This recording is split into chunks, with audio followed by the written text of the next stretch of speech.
Jadi segmen ini adalah segmen baru di channel gua. Kenapa namanya Hijack Center? Karena tamunya akan membajak segmen ini. Jadi gua yang bakal dikendalikan sama tamunya, dan malam hari ini tamu pertama gua yang menurut gua paling pas buat memulai segmen ini adalah Arif.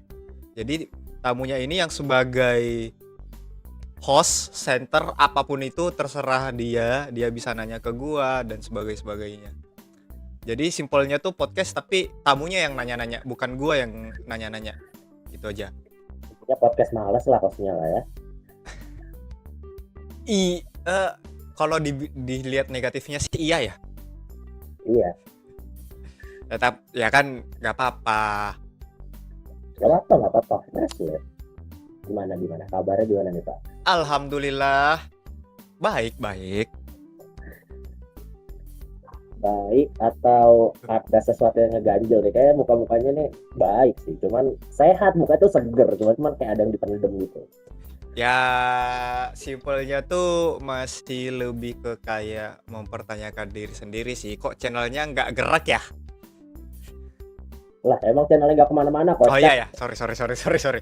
Maksudnya gini, maksudnya tuh perkembangannya cukup lambat. Nah, kayaknya kalau kabar-kabar fandom sih kayak udah nggak terlalu ngikutin banget gue ya. Ya, oke. Cuman kayaknya kalau yang berhubungan sama lu sih kayaknya gimana Pak Alia Dread Pak?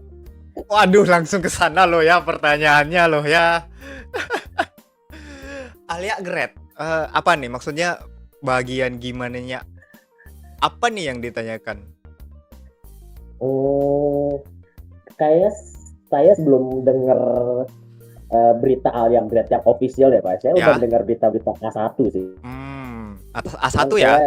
Iya, A1 ada orang yang dikasih tahu di PC kan. Oh, kan? Ada. Cuman kan kita nggak tahu siapa orangnya kan, Iya, kita nggak tahu.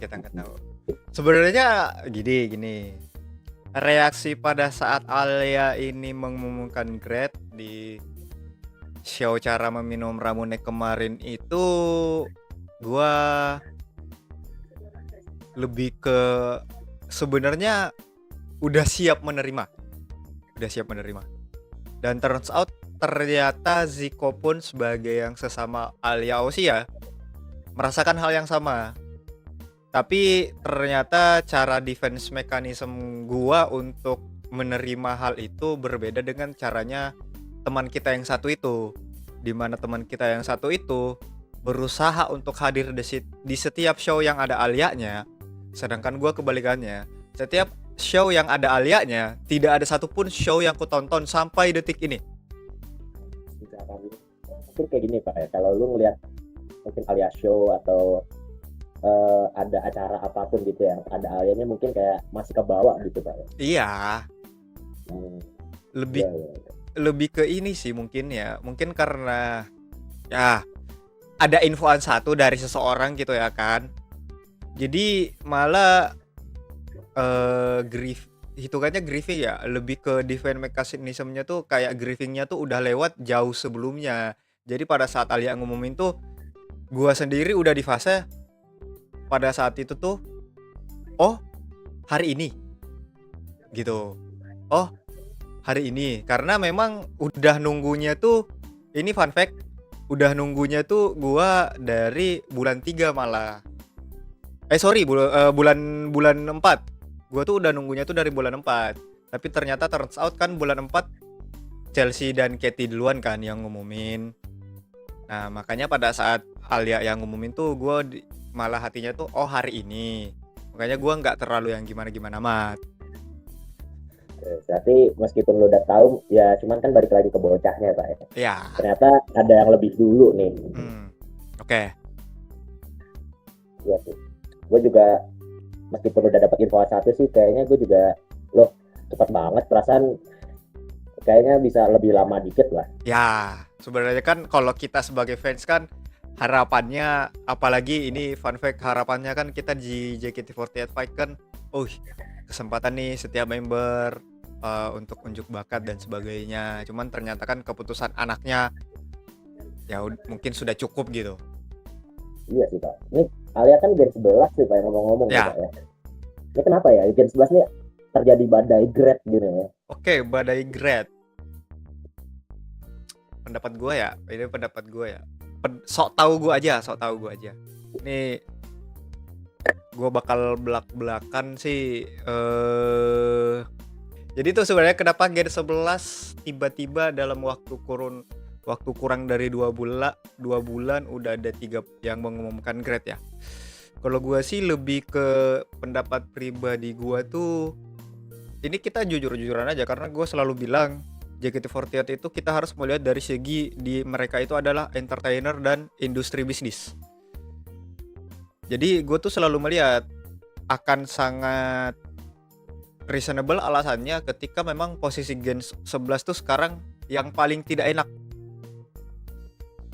Yang paling enaknya kira-kira Kenapa gue bilangnya seperti itu? Karena senior mereka masih lagi bersinar-bersinarnya mulai dari Gen 6 sampai 10 kan. Kita nggak usah hitung Fendi dulu karena masih hiatus. Sedangkan di tanggal 1 awal tahun ini kan tiba-tiba Gen 12 dinaikkan. Dan memang kita harus mengakui bahwa pesona Gen 12 itu sangat kuat. Brandingan Gen 12 itu sangat kuat. Dan terbukti kan pada saat baru mulai Gen 12 naik jadi member inti, langsung kan dapat iklan di bihunku. Itu tidak ada rem loh ya. Baru naik langsung dapat iklan. Dari situ saja, dari segi bisnis aja kita sudah bisa melihat posisi Gen 11 tuh nggak enak banget gitu. Jadi kesimpulannya kalah saing lah ya. Iya, gua nggak bakal sok-sok diplomatis karena memang gue selalu melihat JKT48 ini bisnis. Bisnis dan gimmick ya. Ya, bisa dibilang begitu juga. Ya setuju sih, gue bilang kalau posisi Gen 11 tuh agak sulit sih karena mau gimana pun kayak dia dihimpit sama dua situasi sih. Dari Gen seniornya yang wah masih superior ya, Gen seniornya ya, dan sama Gen 12-nya yang wah nggak tahu tiba-tiba nih naik daun banget gitu loh. Ya. Tapi emang kalau gue lihat sih emang Gen 12-nya emang terlalu apa ya Pak? Ngomongnya tuh kayak terlalu superior sih menurut dia untuk Gen baru ya. Superior sih bisa, cuman gue lebih prefer tuh menggunakan kata kalimat membuat standar baru.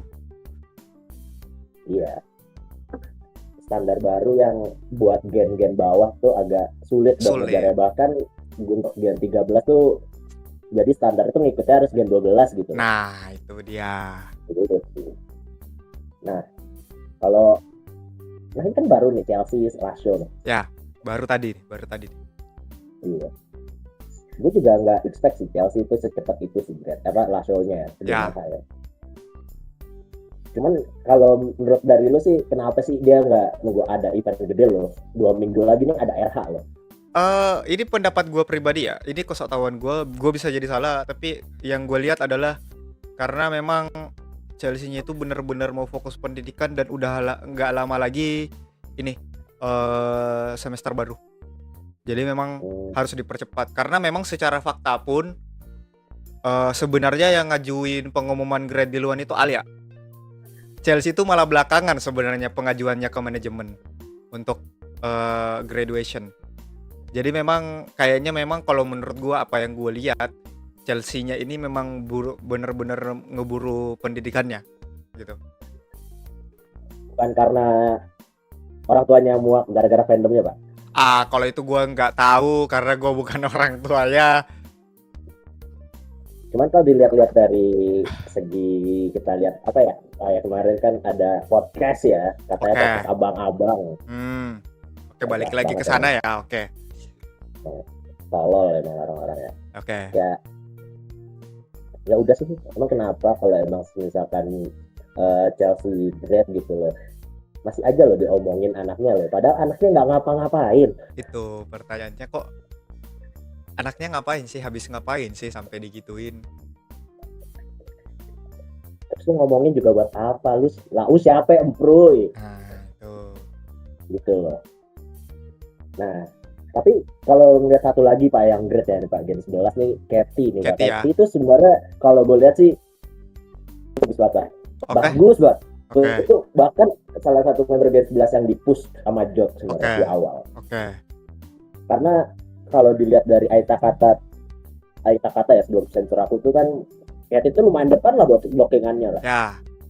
Bahkan di awal-awal juga kalau dilihat dari track recordnya dia VC, MNG sama tuh shoot awal-awal di 2024 kalau salah itu sold out Pak. Oke. Nah kira-kira kenapa nih Pak? Agak downfall nih 2026 nih, bahkan 2025 akhir nih downfall Pak Katy Pak. Gini ya. Ini gue nggak terlalu tahu soal Katy, gue nggak bisa terlalu komen. Tapi setahu gue memang, ya gue tahu Katy pernah berada di titik peaknya gitu. Bahkan nggak bisa kita pungkiri kan, dia masuk di line up Other Girls kan di 2024 dan itu sebuah prestasi.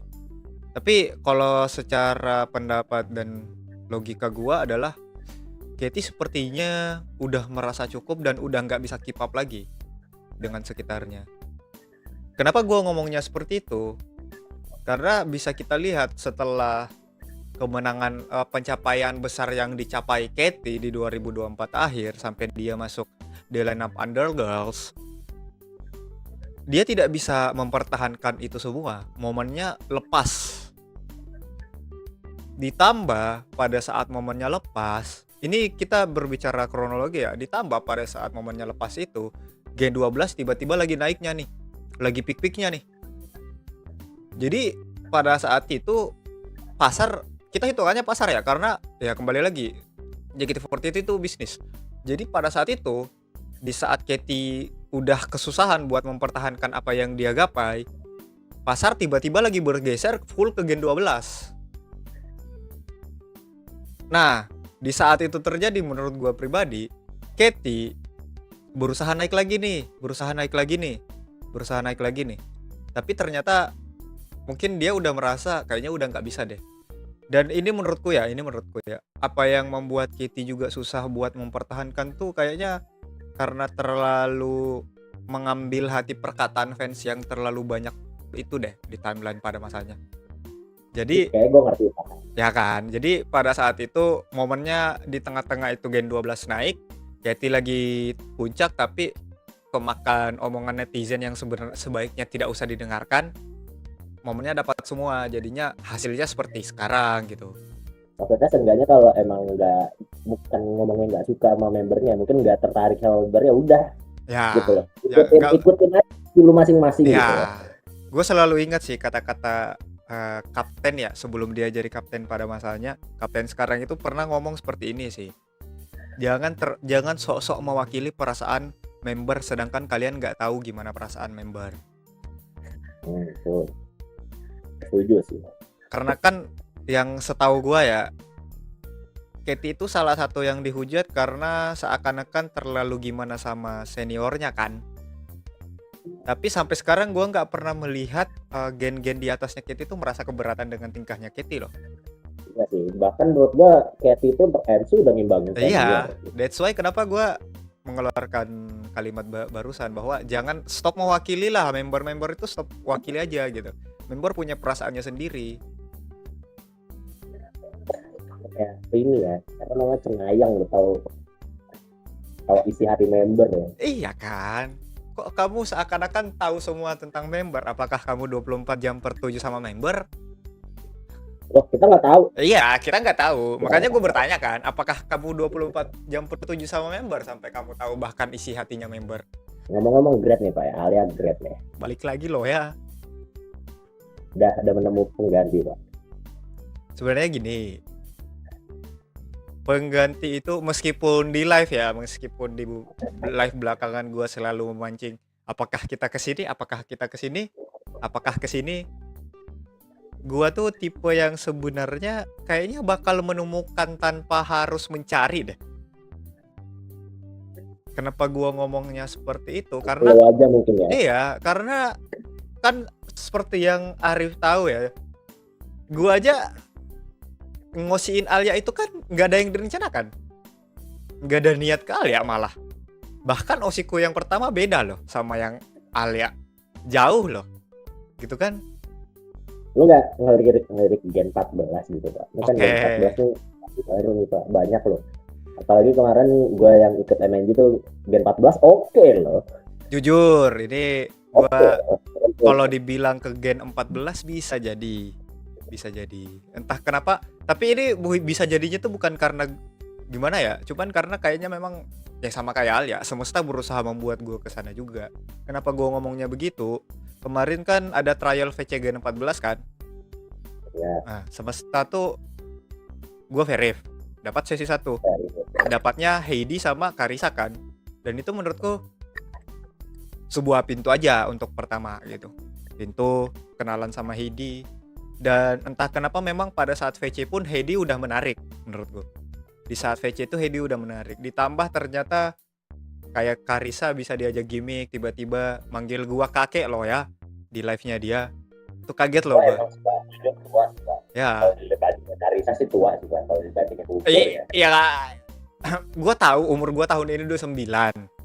Dan Karisa masih jauh lebih muda, cuman kan masih lebih bisa dibilang om ya daripada kakek ya. Tolong loh. Ya. Emang aduh gimana ya sih Pak ya. Cuman untuk Gen 14 nih umur-umurnya sih wah sangat muda, ya. sangat ada muda. 2012. Ya, sangat ada muda. Rata-rata sih 2011 ya. Ya, benar. Rata-rata 2011. Makanya gue bilang, gue bisa aja tertarik gue sama Gen 2000, Gen 14. Cuman jatuhnya tuh mereka bukan osi gue tapi adik gue. Karena ini suara gue blubuk nih entar. Suara sesekali. Udah aman kok sekarang. Masalahnya gini, kalau di Gen 14 itu selain Heidi semuanya terlalu muda untuk umur gue yang sekarang. Jadi kalau gue mau nyebut mereka Oshi, hati gue tuh ngomong, mereka tuh adek lu loh ya. Bisa bahkan keponakan lu. Jadi kayak ada perdebatan batin. Kalau Heidi masih oke lah gitu. Heidi kan udah di atas 17 tahun gitu. Jadi Heidi ya kalau memang ditanya sebenarnya bisa jadi kalau gue melirik Gen 14 tuh kalau nggak Heidi ya Sona sebenarnya. Cuman jatuhnya tuh Sona adik. Ngomong Heidi sih menurut gue sih emang bagus sih. Iya. Kemarin untuk vokal sih gila ya, kemarin untuk vokal gila sih. Gue nggak tahu jujur, gue lupa nama judul lagunya apa, cuman itu gila Pak. Ya gila. Untuk vokal sih gila sih Pak. Iya. 29 berarti 97 ya benar. Sebenarnya kalau kita lihat Gen 13, Gen 14 sih untuk bakat sih nggak kalah gak ya. Nggak kalah Pak, bisa ngikutin yang lain gitu. Gen-gen lainnya tuh bisa, bahkan Gen 14 banyak yang vokalnya ternyata bagus, Gen 13 juga bagus gitu loh. Ya. Tapi ternyata untuk menyentuh standarnya Gen 12 kayaknya belum. Kayaknya sih Pak ya. Apa yang menjadi menurut gue ya, apa yang menjadi pembeda di Gen 4 di Gen 12 itu adalah masing-masing punya brandingannya sendiri. Betul. Di saat Gen 13 dan di saat Gen 13 dan 14 belum semuanya dapat brandingan itu, masih ngambang. Meskipun dengan potensi yang sangat besar ya, kita nggak bilang potensinya kecil ya. Gue bahkan udah bilang kok, sebenarnya tuh gue udah curiga dan mulai tertarik di Heidi tuh pada saat trial live showroom, dia live pada saat dia mau end, ada yang bilang coba dong nyanyi lagu Lisa, tiba-tiba Heidi nyanyi Gurenge intro. Dari situ aja itu belum masuk ref, gue udah bilang ini anak suaranya bagus, kalau dilanjutin narik perhatian. Dan beneran kalau ngomong iya sih Kak, kalau dibilang Heidi tuh suaranya bagus, Gen 13 juga suaranya bagus ya cuman balik lagi kita ngomonginnya Gen 12 ya. Untuk Gen yang kita lihat dia masih pakai mungkin standar lama Pak ya. Gen sebelumnya mungkin paling bagus mungkin Gen 7 atau mungkin Gen 10 masih ngikutin. Ya mentok-mentok kan gitu. Gen 12 patokannya di Gen 10 kan kemarin.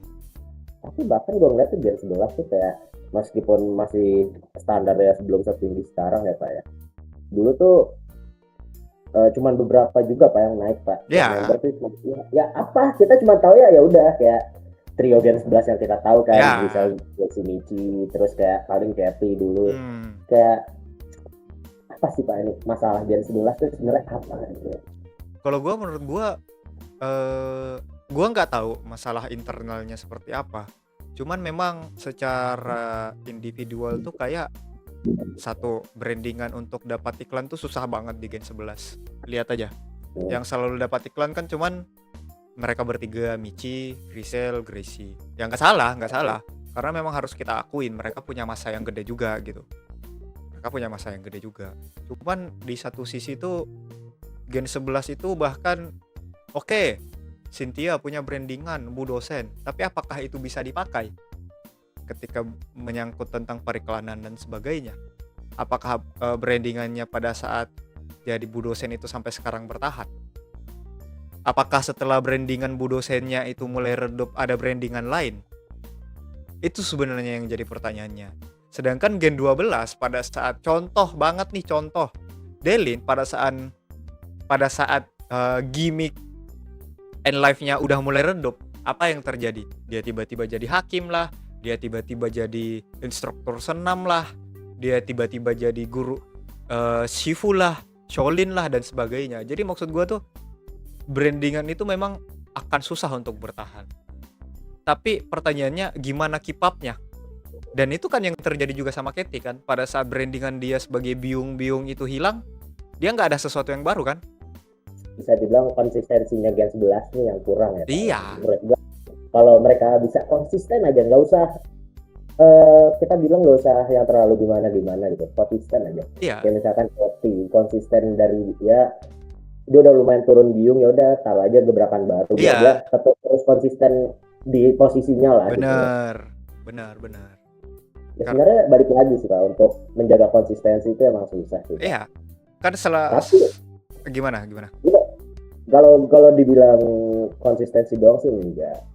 Cuman balik lagi kita harus ada niat juga. Benar. Dari member. Kita lihat Anin Pak. Anin ya.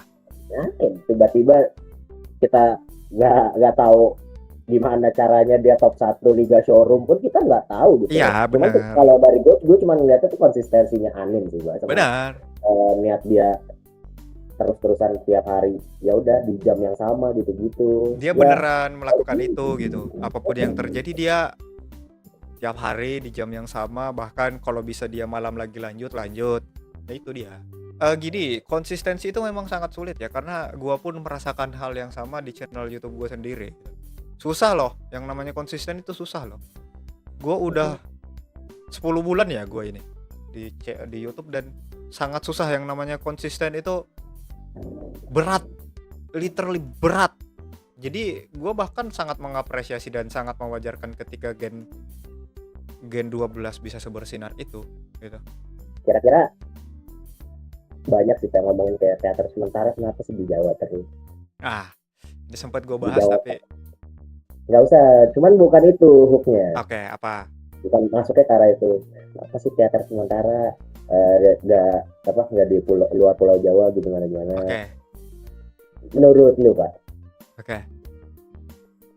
Selain Pulau Jawa ya, emang ada Pak yang bisnis Jawa Pak? Kita kan ngomonginnya balik lagi gini Pak ya, balik lagi hitung-hitungan ya Pak ya, kalau masalah bisnis ya Pak.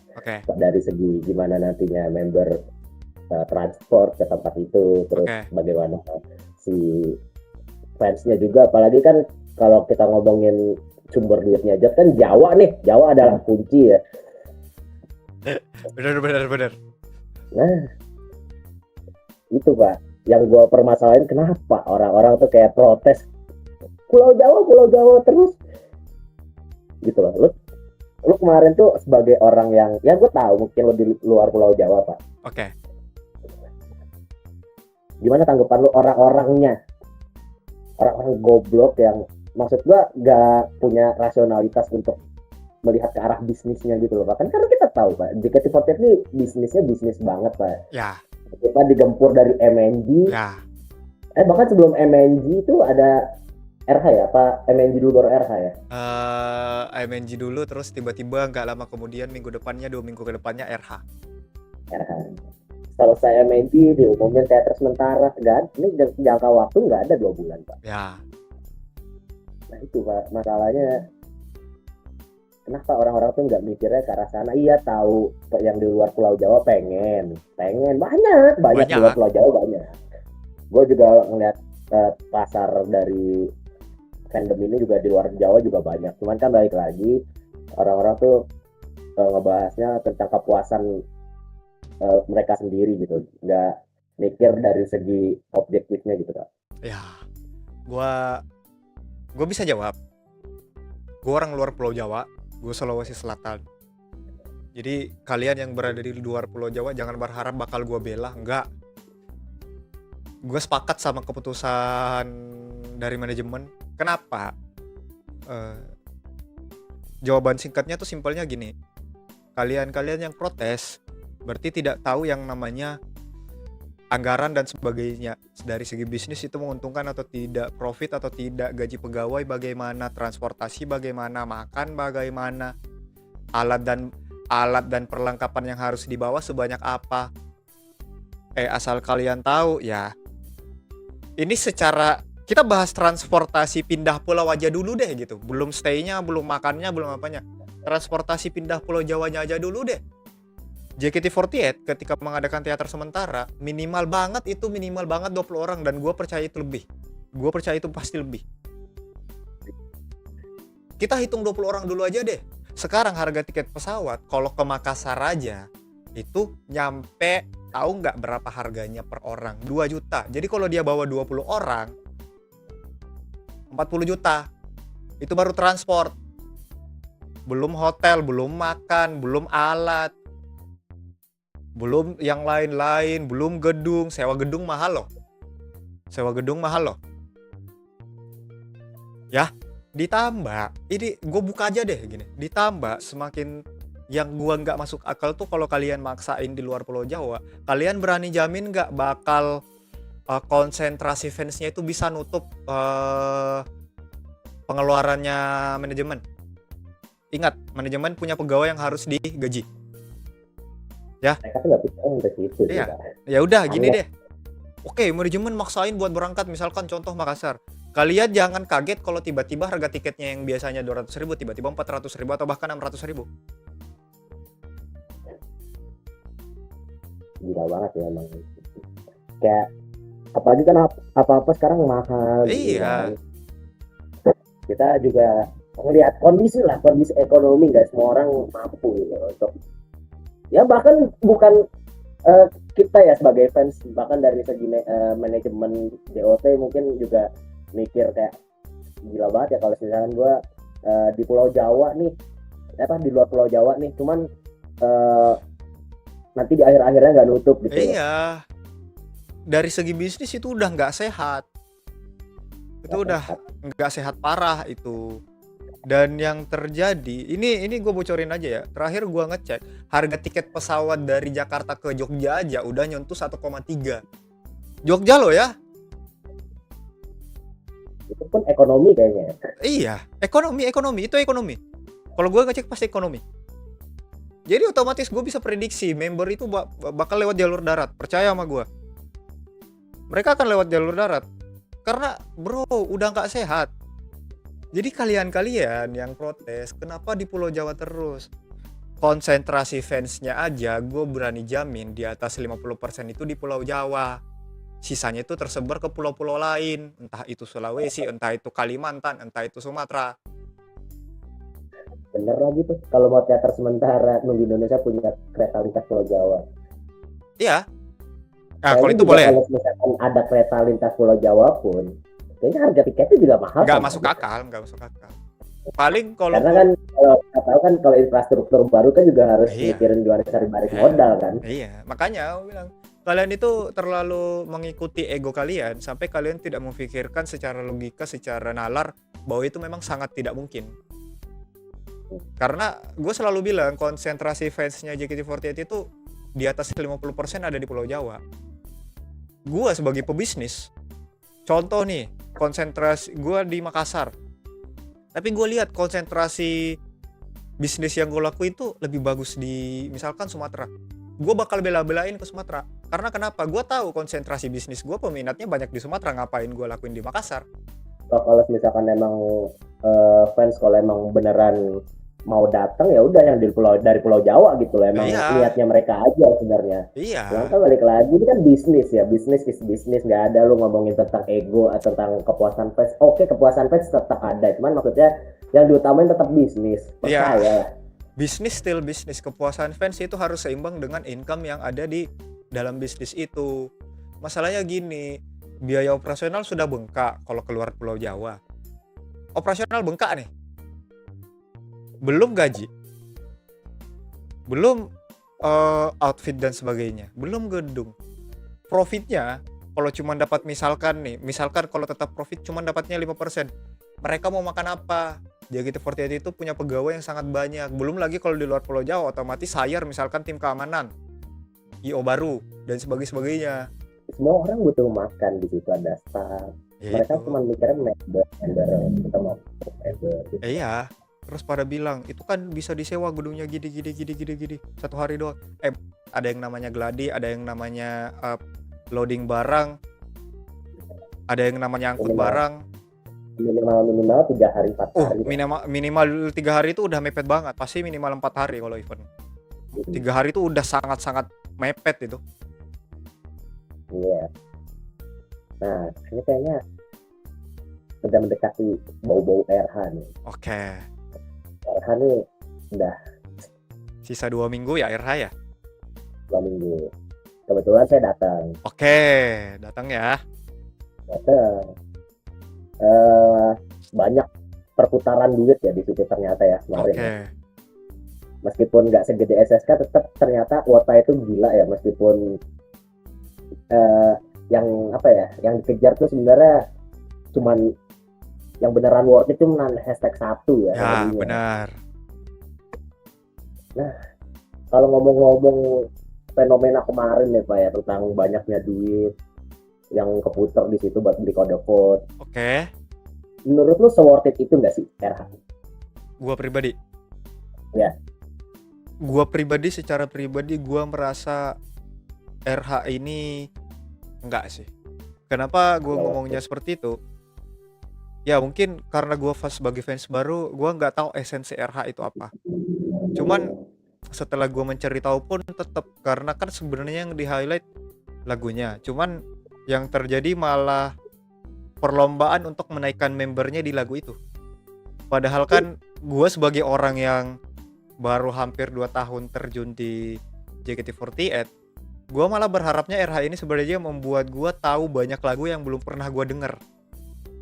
Tapi ternyata kan kebanyakan malah, wah karena lagu ini yang dimau member ini, gue mau naikin deh gitu. Contoh. Jadi balik lagi ya tapi ya sebelumnya, tapi balik lagi tuh berarti lebih ke arah, ya sih kalau gue lihat RH yang dulu mungkin itu lebih ke arah fans mau apa sih ya. Jadi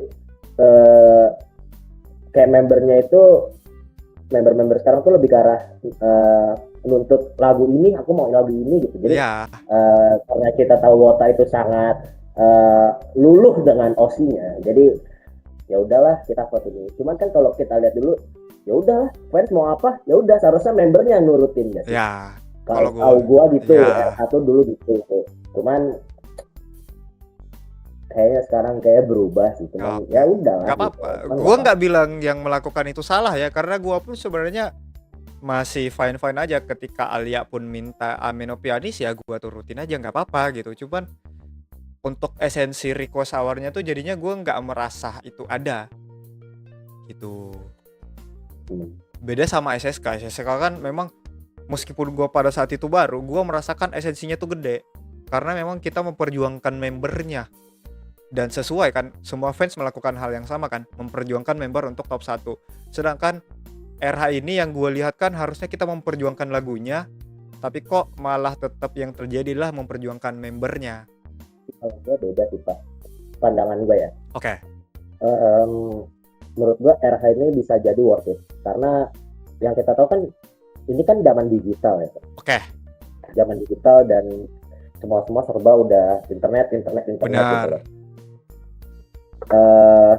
Kalau dulu mungkin iyalah RH tuh nggak sepenting SSK lah. Cuman kalau untuk sekarang kan RH yang kita tahu ada live-nya, ada live stream.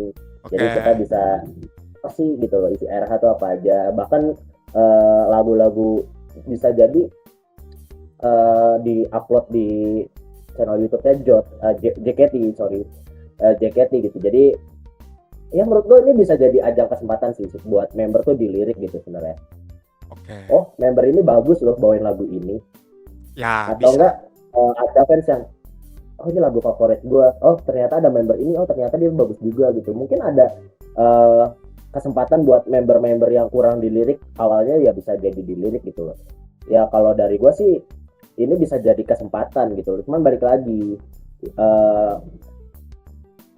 SSI RH-nya tuh nggak berasa karena membernya yang mau gitu loh, bukan fansnya yang mau. Ya, tapi ya nggak apa-apa karena menurut gua kenapa alasan gua masih sepakat aja contoh karena ada member juga yang Alia kan mintanya Menopianis yang selama ini kita tahu tuh Alia selalu dapat lagu-lagu yang imut, kawaii dan sebagainya. Jadi ketika dia minta Amenopianis, oh berarti anaknya berusaha keluar dari zona nyaman dong. Ya kenapa nggak didukung juga gitu.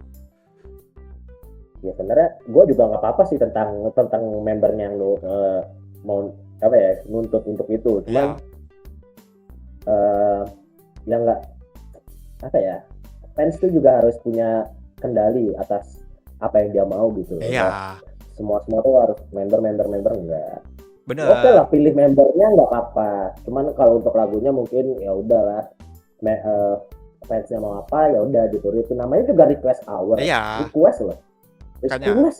Makanya gue harus yang merequest tuh ini loh fans loh. Makanya gue aduh ini lagu harus gue merasa aduh esensi RH kok beda sama ekspektasi gue gitu. Nah, setuju tuh. Apakah enggak bentar ada nanya. Apakah tahun ini esensinya nggak sama dengan menurut gue nggak sama karena dari namanya aja udah request hour. Cuman fans tuh bukan ngerasa yang nge-request tapi cuma ngejar target. Ya di website itu jelas kok dijelasin bahwa kesempatan buat penggemar menunjukkan lagu-lagu kesukaan mereka gitu. Tapi jangan salah, bisa jadi memang apa yang fans suka ya semua lagu yang muncul sekarang aja. Bisa jadi juga kita nggak tahu. Ya bisa jadi kolaborasi. Ya bisa jadi. Kan nggak semua, cuma kan mayoritas sekarang begitu. Iya mayoritas. Makanya gue nggak melihat esensinya aja. Tapi nggak tahu ya karena kan gue belum nonton konsernya nanti. Kalau siapa tahu pada saat gue nonton pas live ada sesuatu boleh gitu. Ya itu sih Pak untuk RH ya. RH kira-kira kemarin buat apa Pak? Gue kemarin iya balik lagi dukung Alia jadinya karena gue jujur udah dari awal tuh udah nggak tertarik sama RH. Jadi sebenarnya kode vote-nya itu pun nggak tahu mau dikemanain sebenarnya. Jadi ya pada saat anaknya juga minta itu ya udah gue masukin aja sesuai yang diminta anaknya karena jujur aja RH pun ini apa kode vote-nya gue nggak tahu mau kemanain, gue nggak tahu. Iya karena mau dijual pun di akhir-akhir periode vote ya itu sangat-sangat turun. Itu anjlok udah wajar ya, itu anjloknya tuh ya wajar karena tiba-tiba harga kode vote yang dihasilkan dari setiap pembelian kursi sangat banyak. Kode vote bertebaran di mana-mana. Tapi untungnya saya masih di harga yang lumayan tinggi waktu itu jualnya, mungkin peak harga peaknya ya. Ya sama, gua dapat harga peak. Ya dan itu pun gua apa ya ngevote juga buat OSI gua sendiri kebetulan dan dapat ya istilahnya gua win-win lah, gua ngedukung OSI dan gua dapat ya cashback lah ngomongnya. Ya benar, ya itu sebenarnya. Tapi jadi kalau Arif sendiri gimana tanggapannya soal ini sih? Gua soal orang-orang yang protes kenapa pengumuman cuma teater sementara pada saat MNG kemarin. Kan banyak tuh berseluruhan di TL, kenapa nggak ada member inti, kenapa nggak ada ini, kenapa nggak ada itu.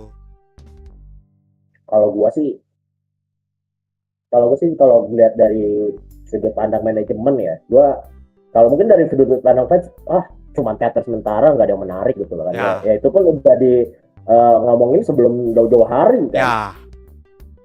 Bahkan teater sementara pun bisa loh diumumin di website aja gitu harusnya. Bisa. Ya. Cuman kalau gue lihatnya dari sudut pandang manajemen, emang apa sih yang harus event-event apa lagi gitu loh. Dan job ini menurut gue juga di belakang layar pun udah nyiapin banyak hal sih, kayak mungkin udah ada project-project lainnya ya mungkin di belakangnya lagi hektik gitu, yang bisa diumumin mungkin ya itu Ya di benar. teater sementara gitu loh. Benar. Makanya gue sebenarnya gini. Itu yang protes-protes soal kok pengumumannya cuma teater sementara, kok nggak ada yang naik member inti. Ini bakal sakit di hati kalian karena, tapi gue bakal bilang yang buat kalian sangat protes kenapa nggak ada member inti yang trainee naik ke inti, karena kalian terlalu berekspektasi lebih. Kalian terlalu, tahun lalu aja ada loh yang naik 2 member gini Gen 11 dan Gen 12 digituin loh, kenapa Gen 13 enggak? Sorry to say ya, ini era baru. Satu, ini era baru. Dua, trainee habis vakum berbulan-bulan, tidak ada show. Dan sampai detik ini tidak ada member trainee Gen 13 yang pernah membackup setlist inti. Kalau dari gue ya, kenapa sih member trainee itu nggak kayak Gen 11, Gen 12 gitu yang early promo gitu. Ya itu menurut gue ya benar, kayak setelah kata Sensu kan juga kita nggak ada setlist buat trainee lagi kan. Iya. Dan juga mungkin dari pandangan JOT udah layak belum sih? Nah itu kecepatan itu gak sih kalau udah layak atau belum? Nah, yang kedua, kalau menurut gue lagi, dulu tuh gara-gara pasca restruk tuh member dikit loh membernya. Iya, member dikit loh, nggak sebanyak sekarang loh. Iya. Dan dulu juga untuk masalah off air segala macam itu banyak loh. Jadi wajar lah untuk dinaikinnya early promote itu oke loh. Dan untuk sekarang urgensinya belum ada untuk menaikkan trainee ke inti, itu belum ada sebenarnya. Iya, satu belum ada. Ini pendapat pribadi gua, tapi urgensinya belum ada. Satu. Dua, kita belum tahu trainee ini cocoknya di tim mana ketika mereka naik member inti. Ingat bahwa tim-tim ini baru dibentuk. Tiba-tiba misalkan nih kayak Intan, kan kemarin banyak tuh yang minta Intan naik. Mau masa Intan gak naik gini. Gue tanya sekarang, seberapa banyak orang yang berharap Intan di tim Love, Passion, sama Dream? Kebagi itu. Ya. Karena sampai sekarang detik ini pun Intan menurut gue punya potensinya di semua tempat. Dan menurut gue akan sangat wajar kalau malah manajemen akan memperpanjang waktunya sampai bener-bener matang dan tahu anaknya ini juga mau sampai di mana. Karena terakhir, kira-kira girls, Intan dapat Candy. Tapi kalau dikasih dance yang kayak di Team Passion bisa. Nyanyi juga bisa. Jadi MC dan pesona secara Team Dream pun juga masuk. Kau mau taruh dia di mana? Nah, itu setuju sama komen ya. Daripada dinaikin dulu, mending jadi backup. Iya. Kayak trainee zaman dulu loh, akademi zaman dulu kan? Tuh kebanyakan backup dulu loh. Iya. Dia tuh istilahnya perlu belajar lagi, apalagi kan dengan adanya tim-tim lagi nih kayaknya perlu banyak belajar, banyak setlist lagi kan. Bener. Nggak kayak dulu yang oke lah, kalau Ramone dulu berapa Ramone RKJ-nya? Ini setlist fresh loh. Iya. Ada setlist spesialnya masing-masing tim, terus juga nanti ada perkin. Sebenarnya mereka masih di tahap proses belajar aja. Apalagi sekarang kan juga ada pajama kan. Menurut gua kalau misalkan Gen 13 dinaikin pun menurut gua enggak sih, karena gua ya, ini menurut pendapat dia, semua trainee wajib nyobain pajama. Iya. Karena itu setlist belajar paling bagus. Itu setlist bagus loh. Setlist belajar paling bagus untuk trainee ya.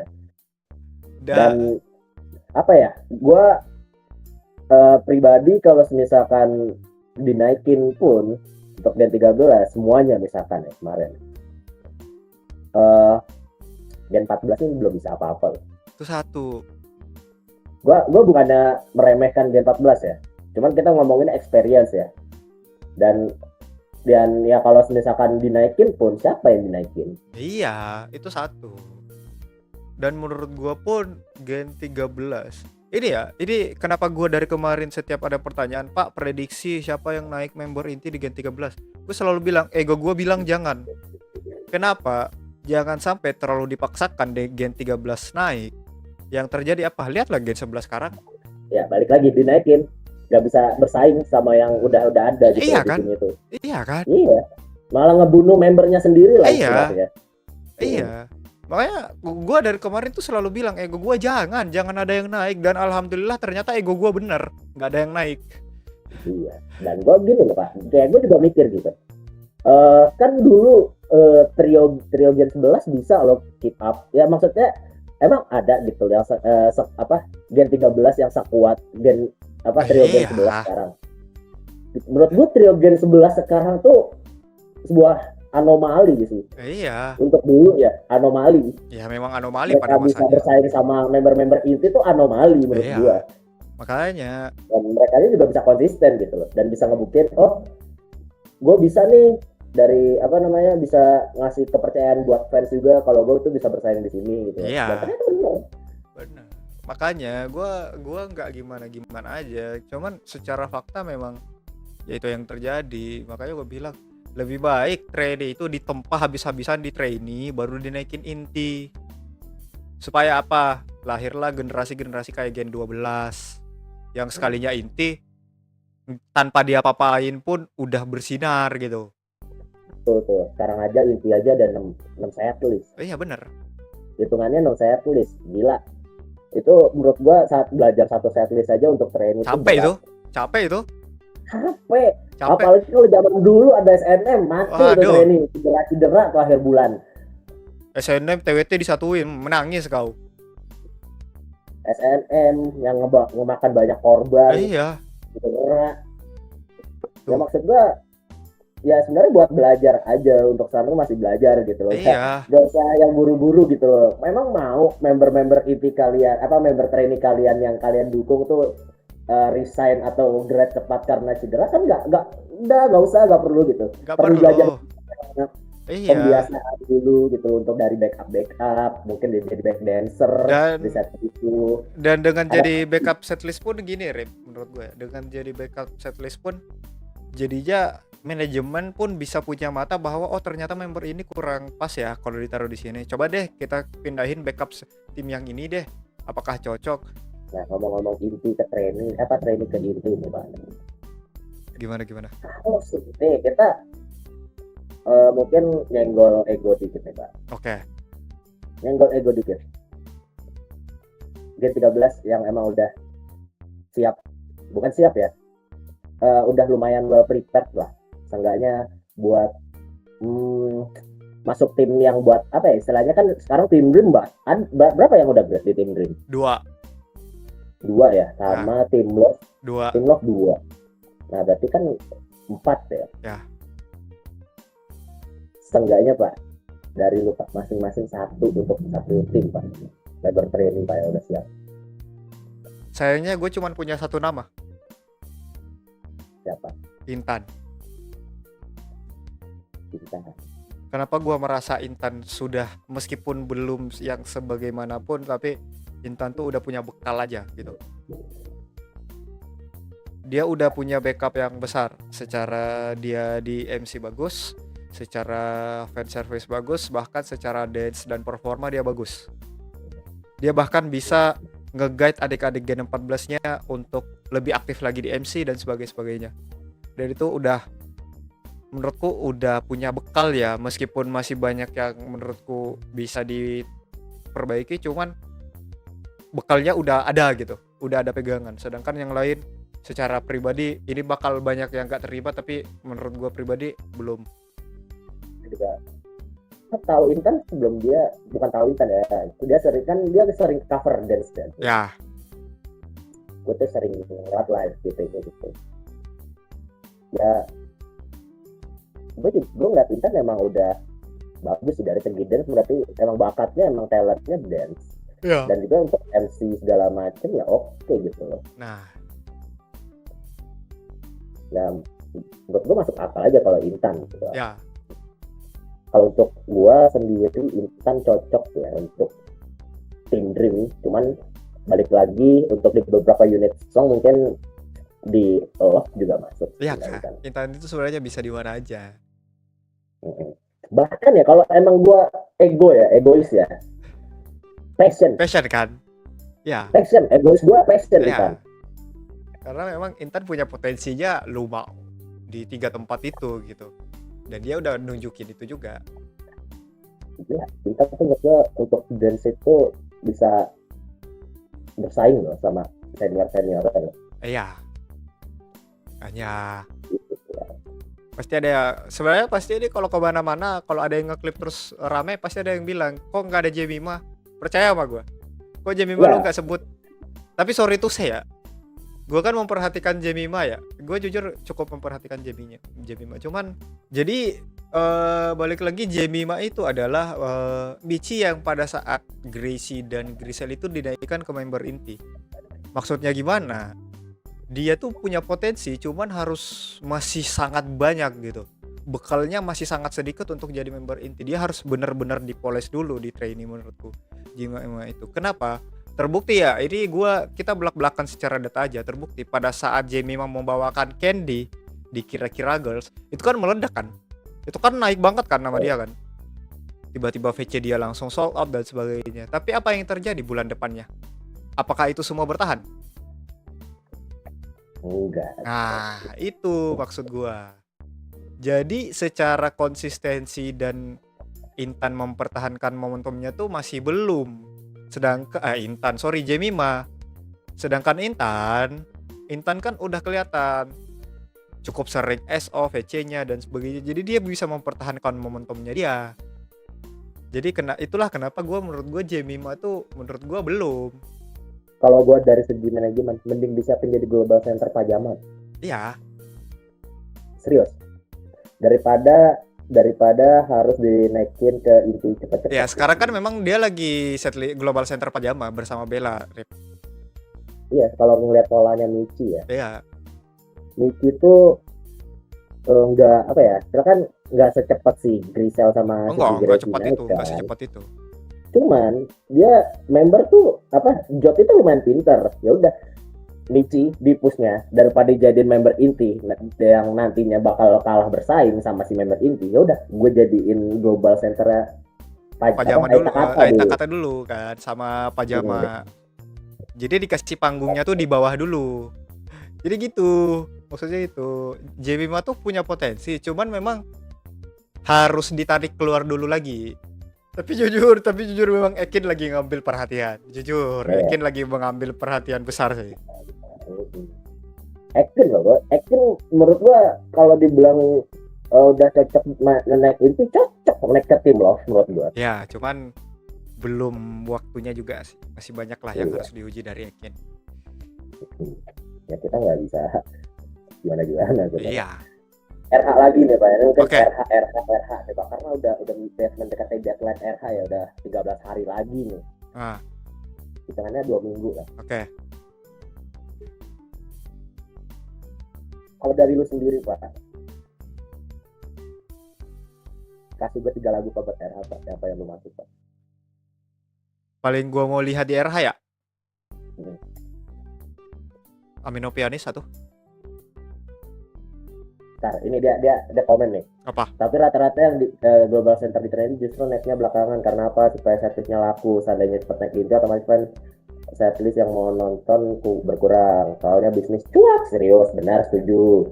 Meskipun orangnya agak anjing, cuman untuk opininya bagus. Masuk akal. Nah, semuanya balik lagi ke bisnis karena JOT butuh uang. Balik ke RH 3 ya. Lagi, Amenopianis satu. Ini lagu yang diajuin sama fanbase-nya Freya apa ya itu kemarin ya? Gue lupa lagi. Ya itu 2. Karena jujur menurut gue itu kan judul aslinya kan bukan begitu kan. Jadi menurut gue itu melodi. Iya kan. Jadi gue mau lihat lagunya tuh bagaimana gitu. Terus ya. Yang ketiga mungkin gue bakal pengen lihat itu ini sih, kayak Plastik No Kuchibiru kan pernah dibawain Christy juga kan, cuman jadinya tuh gue kayak lagu-lagu yang mungkin jarang banget ada di panggung gitu. Tapi yang bisa gue sebutin cuma 2 sih. Sebenarnya kalau Oke, ini kan top 3 dari lu yang mau lu denger ya. Iya. Yang mau lu jadiin MV? Yang ada MV-nya ya? Iya. Itu tadi. Yang request Flying High ada sama Darah Tinggi ada nggak, Pak? Tuh, komen. Yang request Flying High ada sama Darah Tinggi ada nggak, Pak? Kita lihat aja hasilnya nanti. Kita nggak tahu.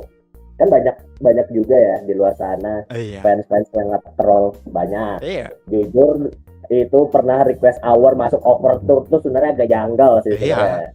Jujur tuh janggal sekali. Orang fans gabut kan yang pengen ngabisin duit aja gitu. Bukan gabut, gila banget overture di Jaya. Iya. Cosmos bagus. Ya menarik sih kalau Cosmos ada MV sih, menarik sih. Sayang soalnya itu lagu bagus loh. Terus bagus. Iya, lagu bagus. Cosmos menarik sih. Cuman gua kayaknya kalau pengen memang dari Ego sih yang Freya tadi itu. Ada MV-nya. Cara melodi ya. Kenapa Ego gue mintanya itu? Gue pengen melihat Freya ini beneran dapat spotlight di tengah. Karena dengan lagu itu naik kan berarti kemungkinan besarnya Freya yang berada di tengah. Kalau dari gue sih Pak ya, MV gue pengen banget Pak, ini lagu enak Pak. Cuman dari sampai sekarang bahkan setlistnya hilang dia Spotify ya. Itu adalah Sora Mimi Rock. Sora Mimi Rock. Setlistnya aja hilang Pak. Tapi iya lagu bagus sih. Sora Mimi Rock lagu. Cuma lagunya doang loh, audio MP3 hilang Pak, di Spotify hilang. Hilang loh ya. Hilang. Ya bisa sih Avocado apa kenapa jadi bangsat gara-gara komen Husen Sora Mimi Rock menarik sih. Anjing Avocado Janeshi nggak usah anjing. Itu Avocado Janeshi adalah lagu yang paling tidak masuk di akal gua. Udahlah plin-plan, semua buah-buahan disebutin. Gak masuk akal itu lagu. Udah lah. Itu lagu kalau bisa dikubur dalam peti ya itu udah jeruk. Pokoknya semua buahan tuh kuburnya dalam peti jeruk ya. Lu kubur. Udah nggak usah ada lagu tuh, udah. Masalahnya ada yang ngajuin. Masalahnya ada yang ngajuin di RH, Michi sama Kety. Lagu jualan rujak setuju. Lagu jualan rujak, semua buah-buahan tuh. Rujak bebek dia.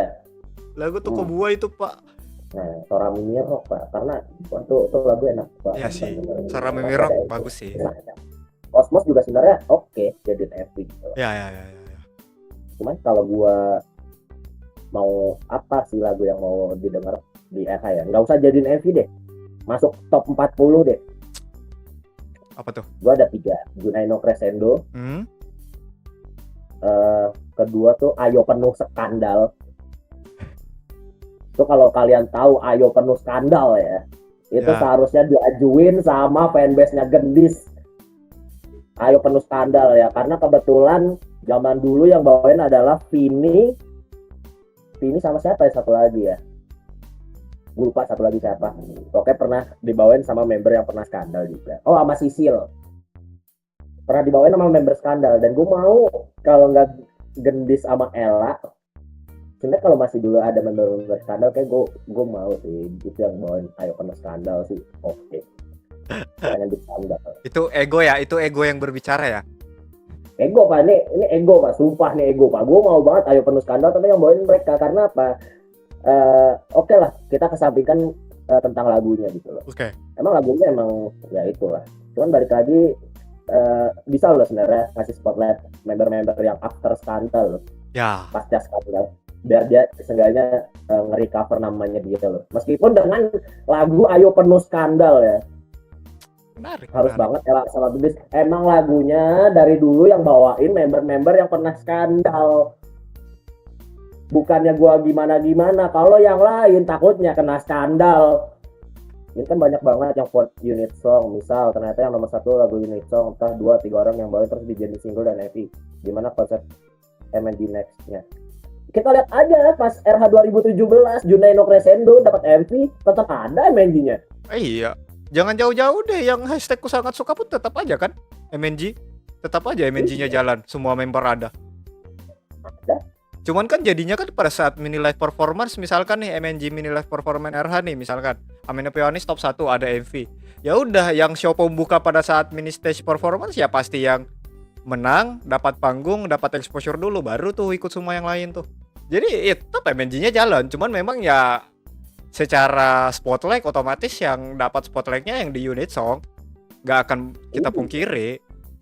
Betul. Kalau enggak ya udah nama MNG-nya nggak usah misalkan Kacin dijadiin MV. Ya bukan sahabat atau cinta, ya udah meet and greet titik 2 pas atau after request hour gitu. Iya. Udah nggak usah gitu loh. Iya, itu aja. Kan Jod butuh duit. Iya, memang Jod butuh duit. Ya. Balik lagi masalah duit, balik lagi kita. Balik lagi masalah duit. Memang duit ya semua duit. No, PC-nya spesial cuma 2-3 orang. Nah itu letak serunya RH di situ. Itu justru esensi RH-nya dapat. Justru bisa aja konsepnya kan, misalkan gini rip 1-3 topnya ada PC khususnya. Betul, setuju. Kan sesi foto doang, bukan MV. Cuma misalkan unit song nih, yang top 1 dapat MV. Ya udah, 3 orang nih rare. Ya udah bagus karena mereka rebutan dong. Makanya. Rebutan. Untuk nyari itu rebutan dan ya udah malah makin cepet sold out gitu loh. Dari segi bisnis dan justru menguntungkan. Jangan protes member lu nggak ada, makanya vote goblok. Kan udah dikasih kesempatan buat vote. Iya. Marah-marah mulu lah ini malas ah. Ya udah anjing. Gua nggak bisa protes Tan ke Arif karena nama segmennya Hijack Center. Dia yang megang acara ini Tan. Gua di sini tamu. Apa lu? Ngusir-ngusir gua menjual PC rare, betul. Iya. Akan terjadi trading seperti Pokemon nanti ya. Ya jangan jauh-jauh Pokemon deh, kemarin kalender. Emang kalender tuh emang gila. Gila sih. Gila itu. Bahkan ya orang-orang saking apa ketinggalan dengan kalendernya, bahkan jual robekan kalender, dijual, dibisnisin sama fans. Gila banget emang di fandom semuanya dibisnisin anjing. Iya cuk, dan lucunya ada pasarnya cuk. Gila, nggak masuk akal, semuanya dibisnisin nggak masuk akal anjing ya. Ada robekan kalender, lu bayangin, robekan. Bukan PC, bukan. Kalau PC mungkin photocard mas atau photoprint masih oke, Polaroid masih oke. Robekan kalender yang bisa lu beli, ya bisa. Kalau dulu tuh ada. Kalau dulu direct selling namanya ada. Dulu kayaknya masih ada deh, cuman di beberapa benefit khusus kayak konser. Iya, ini nggak sih BDTS? Setahu gua ada deh di PC-nya, photocard-nya ada tanda. Iya ada.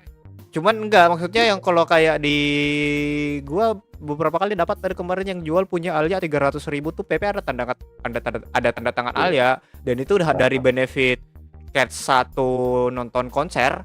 Aku ambil PC kalender, apakah aku bilang enggak? Kalau masih photocard masih nggak gila. Kalau robekan kalender tuh udah nggak masuk akal. Sama yang ngebeat sampai jutaan, nah itu nggak masuk akal tuh. Kalau maksudnya Koreno nggak masuk akal? Nggak, tetap aja nggak masuk akal. Yes, ya.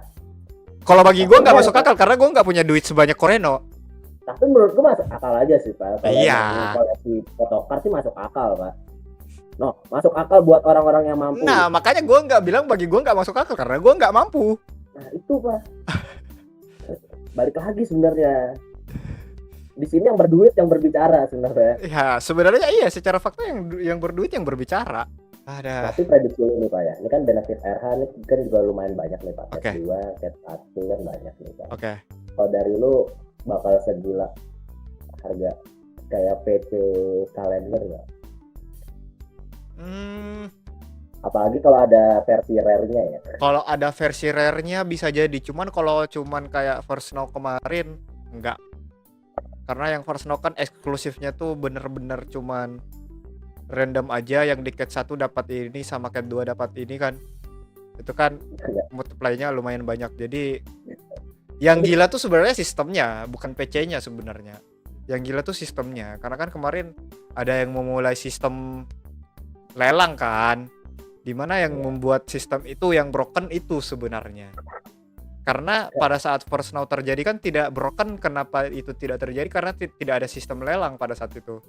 Ini sih Pak, lihat komennya. Tapi aku bingung Pak, kenapa tuh PC MND kita bilang harganya oke. Dan banyak yang menyanggupi, tapi pas ketemu harga Aqua 15.000 dibilang mahal. Nih gue relate anjing. Lu bayangin Le Mineral 15.000. Lu mau tahu yang lebih nggak masuk akal nggak? Apa tuh? Es teh 25 pak, yang jual bukan member. Es teh 25.000. Satu gini. Modalnya air, teh, gula, HPP 2.000. Satu gini. Ini bisa jadi sewa tenannya mahal. Bisa jadi ya. Jadi otomatis harus perhitungan secara bisnis harus naik. Tapi di satu sisi karena eksklusif, kembali lagi. Mumpung kita bahas eksklusif nih, karena eksklusif. Karena lu kalau keluar susah lagi carinya. Dan lu tetap kalau keluar nggak bisa bawa masuk. Enggak, oke lah kalau 25.000 atau 35.000 tapi yang buat member oke, karena dapat interaksi. Iya, kita ngobrol santai gitu ya kan. Iya, MNG, istilah MNG tapi lu buat es teh. Iya, dan lebih bagus lagi karena beli makanannya doang kan, sedangkan kita bisa ngobrol lama gitu. Iya. Bahkan lebih worth it gue beli pop es, jadi oke lah itu esnya tuh di tenan ya, di bazarnya. Ya, yang lu di makanannya tuh. Lu bayangin di dalam stage ada yang jualan pop es emang dari brand. Itu 30.000 dapat 2, dapat photocard 1. Itu lebih masuk akal. Masuk akal karena ada photocardnya, ada hard selling lainnya. Lu udah dapat minuman 2. Kalau gua rip bagi 2 rip 15 haus gua. PC sweet aja gitu. Gue udahin segmen ini. Thank you yang udah nonton. Bye bye.